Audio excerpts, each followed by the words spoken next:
मस्जिद क़िबलतैन आ गए हम।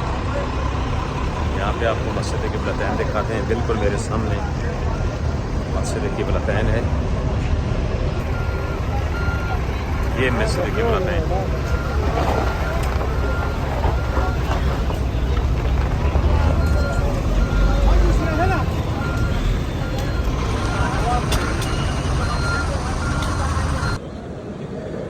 मस्जिद क़िबलतैन,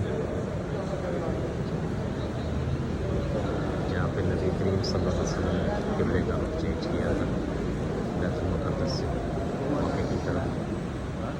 इस वक्त मदीना जो क़िबला है वो ये इस तरफ है, और जहाँ से रुख चेंज हुआ था उसके अंदर ये सामने